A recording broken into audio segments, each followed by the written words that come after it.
الله أكبر الله أكبر لا إله إلا الله والله أكبر الله أكبر ولله الحمد الله أكبر الله أكبر لا إله إلا الله والله أكبر الله أكبر ولله الحمد الله أكبر الله أكبر لا إله إلا الله والله أكبر الله أكبر ولله الحمد الله أكبر كبيرا والحمد لله كثيرا وسبحان الله بكرة وأصيلا وصلى الله وسلم على نبينا محمد وعلى آله وأصحابه وأزواجه وذرياته وأهل بيته وسلم تسليما كثيرا كثيرا أما بعد قال الله تعالى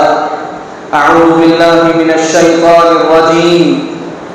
يا أيها الذين آمنوا ادخلوا في السلم كافة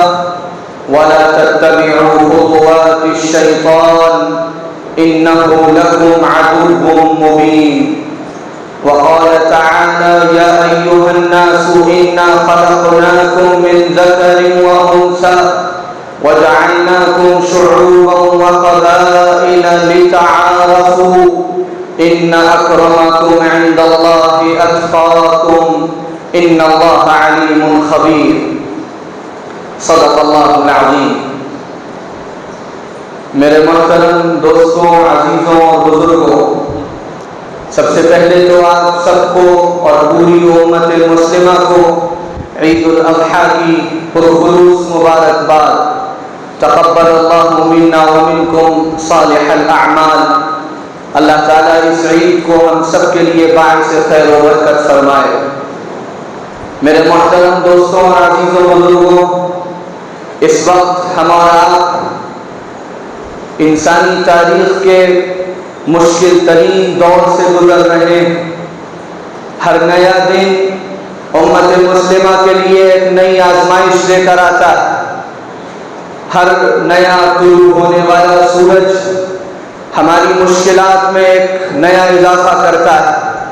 اور ہمارے سامنے ایک نیا چیلنج ہوتا ہے۔ اور یہ بات ہمیں یاد رکھنی چاہیے کہ حالات ہمیشہ زندہ قوموں بناتے ہیں، مردوں پر کبھی حالات نہیں آیا کرتے۔ اور زندہ قومیں پوری بیداری کے ساتھ، پوری سمجھداری کے ساتھ، پورے ہمت اور حوصلے کے ساتھ حالات کا مقابلہ کرتی ہیں۔ وہ ہمت اور حکمت کا امتزاج اپنے اندر پیدا کرتی ہیں۔ وہ بہت غور کے ساتھ، بہت دور بینی کے ساتھ اور بہت دور تک دیکھتے ہوئے حالات کو دیکھتی اور سمجھتی ہیں اور اپنے لیے لائق عمل طے کرتی ہیں۔ میرے محترم دوستوں اور عزیزوں اور بزرگوں، اس وقت ایک سب سے بڑا مسئلہ ہمارے اور آپ کے سامنے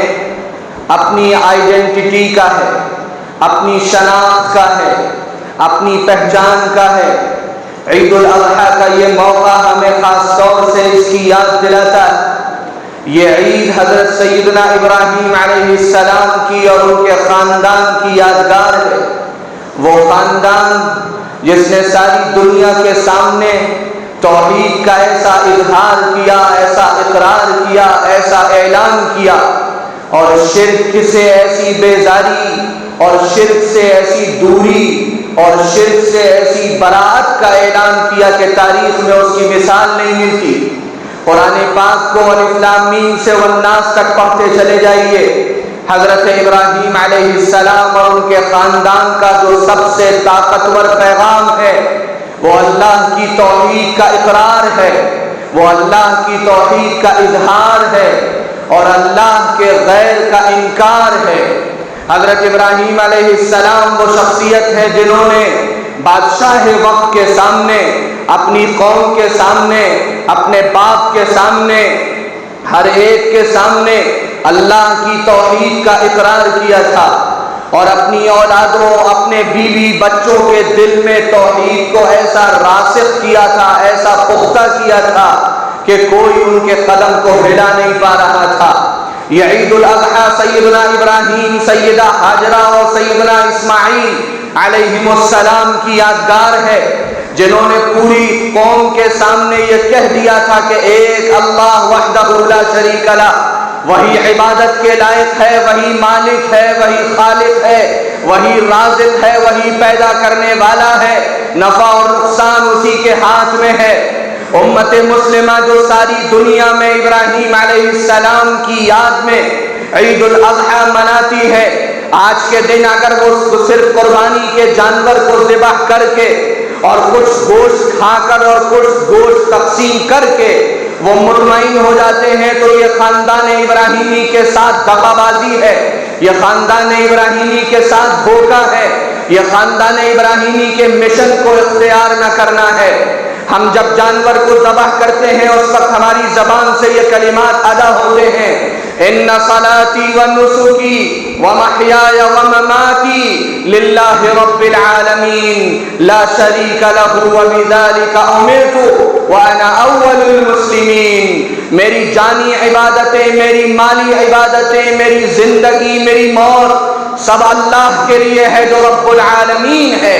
اور اس کا کوئی شریک نہیں، اس کا کوئی ساتھی نہیں، اس کے کوئی برابر نہیں۔ اس اقرار کے ساتھ ہم اعلان کرتے ہیں، اس اقرار کے ساتھ ہم جانور کو ذبح کرتے ہیں۔ اگر یہ اقرار ہمارے دل میں نہ اترا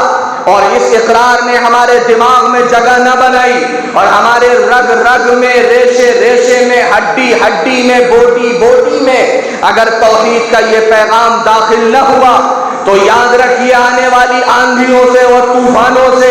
اور چلنے والی گرم ہواؤں سے اور تپیوں سے ہم اپنے کو، اپنی نسلوں کو بچا نہیں پائیں گے۔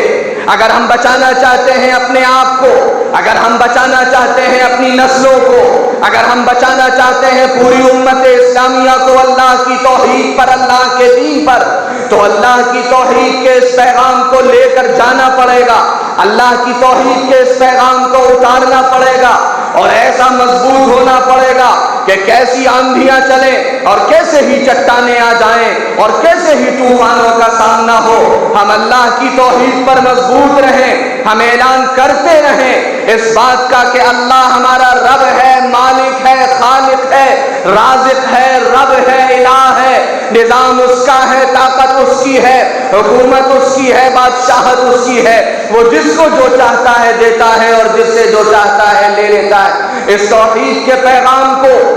اپنے دل و دماغ میں ہمیں اتارنا پڑے گا، اور اللہ نے جو شریعت، جو ملت ہمیں ابراہیم کے ذریعے عطا فرمائی، ملت ابیکم ابراہیم هو سماکم المسلمین، اور جس ملت کی پیروی کا حکم حضور اکرم صلی اللہ علیہ وسلم کو بھی دیا گیا، واتبع ملت ابراہیم حنیفا، اور فرمایا گیا ومن احسن دینا ممن اسلم وجهه للہ وهو محسن واتبع ملت ابراہیم حنیفا۔ اللہ کے لیے خاص ہو جاؤ، اللہ کی عبادت کرو اور ابراہیمی ملت کو اختیار کرو۔ میں آپ سے یہ بات عرض کرتا ہوں کہ اگر ہم نے خود یہ طے کر لیا کہ ہمیں اللہ کے دین پر قائم رہنا ہے، ہمیں اللہ کی شریعت پر عمل کرنا ہے، ہمیں اللہ کے دین کو مضبوطی سے پکڑنا ہے، تو کوئی ہمیں اس سے روک نہیں سکتا ہے۔ ہم اپنی ذاتی زندگی میں، انفرادی زندگی میں، اجتماعی زندگی میں اللہ کے احکامات کے پابند بنے، اللہ کی شریعت کے پابند بنے۔ حضور اکرم صلی اللہ علیہ وسلم نے جو طریقہ، جو راستہ، جو سنت ہمیں عطا فرمائی، ہم اس کے پابند بنے، اپنی زندگی میں اس کو اختیار کریں، اپنی شادیوں کو سنت کے مطابق کریں، شریعت کے مطابق کریں، نکاح و طلاق کے مسائل شریعت کے مطابق حل کروائیں۔ ہم معمولی سے معمولی بیماری کے لیے ڈاکٹروں کے پاس جاتے ہیں اور بھاری بھاری فیس ادا کر کے اپنی بیماریوں کا علاج کراتے ہیں۔ ہمارے شرعی مسائل جب آتے ہیں، ہمارے یہاں جب اور بہت سے مسائل آتے ہیں، ہمارے علماء، ہمارے مفتیان کرام یہ ایک پیسہ ہم سے فیس چارج نہیں کرتے، یہ ایک روپیہ ہم سے نہیں لیتے۔ پھر آخر وہ کون سی طاقت ہے، پھر آخر وہ کون سا شیطان ہے، وہ کون سا ابلیس ہے جس نے ہم کو شریعت پر عمل کرنے سے روکا ہے؟ اگر ہم خود طے کر لیں گے کہ ہماری شادیاں سنت کے مطابق ہوں، ہمارے داخلی اور آئلی مسائل شریعت کے مطابق ہوں، تو ہم اس پر عمل عمل کرنے کے لیے بالکل آزاد ہیں۔ اس ماحول میں ہمیں اب یہ فیصلہ کرنا پڑے گا، اور اگر ہم نے اسے چھوڑ دیا اور اسے معمولی سمجھا اور اسے نظر انداز کیا تو یاد رکھیے بات صرف شریعت کی نہیں ہے، بات صرف چند مسائل کی نہیں ہے، بات عقیدے تک جائے گی، بات توحید تک جائے گی، بات رسالت تک جائے گی۔ اس لیے یہ فیصلہ کیجئے، یہ ارادہ کیجئے، یہ عزم مصمم کیجئے کہ ہمیں خود شریعت پر عمل کرنا ہے، اپنے گھرانے کو عمل کرانا ہے، اپنی نسلوں کو عمل کرانا ہے، اور شریعت کو مضبوطی کے ساتھ تھامنا ہے، پکڑنا ہے۔ فرمایا تھا حضور اکرم صلی اللہ علیہ وسلم نے، میں دو چیزیں تمہارے درمیان چھوڑ کر جا رہا ہوں، اگر تم انہیں مضبوطی سے تھام لو گے کبھی گمراہ نہیں ہوگے۔ ایک حدیث میں فرمایا کتاب اللہ و سنتی، اللہ کی کتاب اور میری سنت، اور ایک کتاب میں فرمایا کتاب اللہ و عترتی، اللہ کی کتاب، میری اولاد، میرے اہل بیت، ان کو مضبوطی سے تھامے رہنا، ان کو پکڑے رہنا، ان کی زندگی کو دیکھتے رہنا، تمہیں کوئی گمراہ نہیں کر سکتا۔ اور ایک دوسرا بہت بڑا مسئلہ یہ ہے کہ اس وقت ہمارے درمیان انتشار اور اختلاف پیدا کرنے کی کوششیں ہو رہی ہیں۔ یہ سمجھایا جا رہا ہے کہ مسلمانوں میں بھی بڑی برادریاں اور چھوٹی برادریاں ہیں، اور ان کی بنیاد پر مسلمانوں میں تقسیم ہے۔ میں مسلمانوں سے یہ کہتا ہوں، آپ اپنی تاریخ پڑھیں، 1400 سال کی اسلام کی تاریخ میں وہ کون سا موقع ہے جب برادریوں کی بنیاد پر امت میں کسی کو اونچا اور کسی کو نیچا فرمایا گیا؟ آج یوم النحر کا دن ہے، آج سے ایک دن پہلے یوم عرفہ میں حضور اکرم صلی اللہ علیہ وسلم نے خطبہ دیتے ہوئے فرمایا تھا، حضور صلی اللہ علیہ وسلم نے خطبہ دیتے ہوئے فرمایا تھا، لا فضل لعربی على عجمی ولا عجمی على عربی ولا لأبیض على اسود ولا لأسود على ابیض الا بالتقوى کلکم من آدم وآدم من تراب۔ تم میں سے کسی عربی کو کسی عجمی پر، کسی عجمی کو کسی عربی پر، کسی گورے کو کسی کالے پر، کسی کالے کو کسی گورے پر کوئی فضیلت حاصل نہیں سوائے تقوی کی بنیاد پر۔ تم سب آدم کی اولاد ہو، اور آدم کو مٹی سے بنایا گیا۔ قرآن میں اللہ نے فرمایا تھا، یا ایھا الناس انا خلقناکم من ذکر وانثی وجعلناکم شعوبا وقبائل لتعارفوا۔ اے انسانوں، ہم نے تم کو ایک مرد اور ایک عورت سے پیدا کیا، اور تمہیں خاندانوں میں، قبیلوں میں، برادریوں میں، ذات میں اس لیے تقسیم کیا تاکہ تم پہچانے جا سکو۔ اسلام کی تاریخ میں وہ کون سا موقع ہے جس میں کسی کو اس بنیاد پر مسجد کے مصلی سے ہٹایا گیا ہو، مسجد کی صف سے ہٹایا گیا ہو؟ کوئی کسی خاندان کا ہو، برادری کا ہو، جماعت کا ہو، علاقے کا ہو، رنگ کا ہو، نسل کا ہو، زبان کا ہو، اگر وہ اللہ کی کتاب کا عالم ہے، اگر وہ اللہ کی کتاب سے واقف ہے، اور ہر ایک کو یہ حق حاصل ہے، ہر ایک کو یہ حق حاصل ہے، کوئی ہو وہ اللہ کے دین کو سیکھ سکتا ہے، وہ قرآن کا عالم بن سکتا ہے، محدث بن سکتا ہے، مفسر بن سکتا ہے، مبلغ بن سکتا ہے، امام بن سکتا ہے، اور یہاں تک میں کہتا ہوں وہ خانہ کعبہ کی امامت کر سکتا ہے۔ وقت کا بڑے سے بڑا بادشاہ اس کے پیچھے نماز پڑھے گا، اور اونچے سے اونچے خاندان کا سمجھے جانا والا فرد اس کی ابتدا میں نماز پڑھے گا۔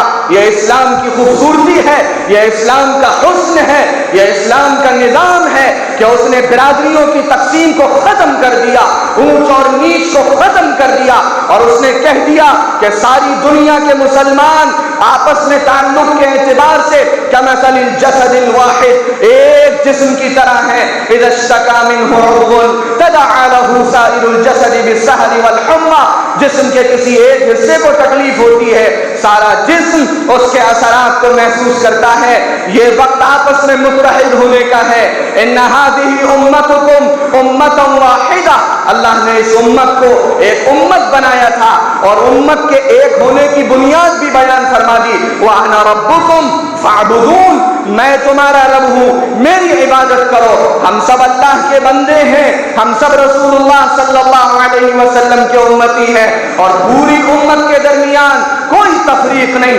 کسی بنیاد پر کوئی تفریق نہیں، سارے مسلمان آپس میں رشتے کے اعتبار سے بھائی بھائی ہیں۔ اس پیغام کو عام کرنے کی ضرورت ہے۔ اسلامی تاریخ میں اس بنیاد پر کبھی اونچ نیچ نہیں ہوئی، کبھی کسی پر ظلم نہیں ہوا، کبھی کسی پر زیادتی نہیں ہوئی، کبھی کسی کو عبادت گاہوں سے نہیں نکالا گیا، بلکہ ایک معمولی سے معمولی سمجھے جانے والا فرد بھی اگر امامت کرتا ہے تو وقت کا بڑے سے بڑا مسلم لیڈر بھی اس کے پیچھے نماز پڑھتا ہے۔ ان دو پیغاموں کو آج عید الاضحیٰ پر لے کر جائیے۔ میں آپ سے یہ بات اس لیے عرض کر رہا ہوں کہ الحمدللہ آپ پورے ضلع سے یہاں تشریف لائے ہوئے ہیں اور یہاں کی بات کو آپ لے کر جاتے ہیں اور آپ پہنچاتے ہیں، اور اللہ کا یہ بڑا احسان ہے، اللہ کا یہ بڑا فضل ہے کہ یہاں سے جو بھی بات کہی جاتی ہے وہ الحمدللہ پہنچتی ہے۔ یہ عید کی نماز الحمدللہ خود اس کی ایک بہت بڑی مثال ہے۔ ایک وقت تھا جس وقت جب یہاں پر سنت کے مطابق اول وقت نماز کا اعلان کیا گیا تو ایک شور، ایک ہنگامہ برپا ہو گیا اور سنت کے خلاف اس کو بتایا جانے لگا، لیکن الحمدللہ ایک عمل تھا جسے شروع کیا گیا۔ آج پورے شہر میں اس کا ماحول بنا ہوا اور الگ الگ مسجدوں میں اس کی پیروی ہو رہی ہے اور الحمدللہ سنت کے مطابق عمل ہو رہا ہے۔ ہم خوب جانتے ہیں کہ اللہ کا فضل ہے، یہاں کا پیغام پہنچتا ہے، آپ پہنچائیے۔ اللہ نے یہاں وہ مرکزیت اور جامعیت عطا فرمائی ہے کہ الحمدللہ صرف ضلع میں ہی نہیں، باہر تک لوگ پیغام لے کر جاتے ہیں۔ اس پیغام کو لے کر جائیے کہ اللہ کی توحید پر قائم رہنا ہے، اللہ کی شریعت پر قائم رہنا ہے، اللہ کے دین پر قائم رہنا ہے اور آپس میں اتحاد پیدا کرنا ہے۔ ان بنیادوں پر، برادریوں کی بنیادوں پر آپس میں تقسیم نہیں ہونا ہے۔ اپنی سطح کو بلند کیجئے، اپنے معیار کو بلند کیجئے۔ پست سطح کے لوگ اور پست معیار کے لوگ ان بنیادوں پر جھگڑتے ہیں اور ان بنیادوں پر لڑتے ہیں اور ان بنیادوں پر نفرت کرتے ہیں اور ان بنیادوں پر امت کو تقسیم کرتے ہیں۔ ہماری سطح اور ہمارا معیار ہمارے عمل سے طے ہوتا ہے، ہمارے کردار سے طے ہوتا ہے، ہمارے چلنے پھرنے سے طے ہوتا ہے، ہمارے اٹھنے بیٹھنے سے طے ہوتا ہے، ہمارے زبان کے جملوں سے طے ہوتا ہے، ہمارے ایک دوسرے کے ساتھ معاملات سے طے ہوتا ہے۔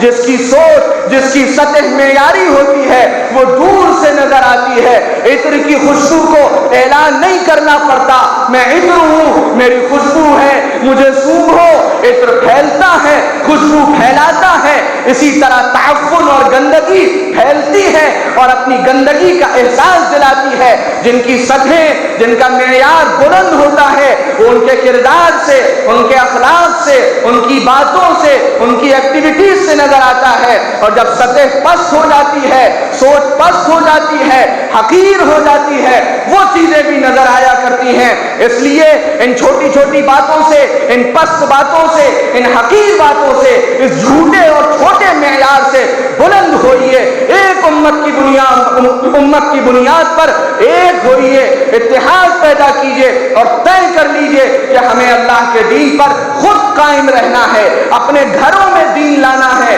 اپنے بیوی بچوں میں دین لانا ہے۔ یہ دو فیصلے اگر آپ نے کر لیے اور ان دو فیصلوں کے ساتھ آج اگر آپ یہاں سے چلے گئے اور ان دو فیصلوں کو اگر اپنی زندگی میں اتار لیا تو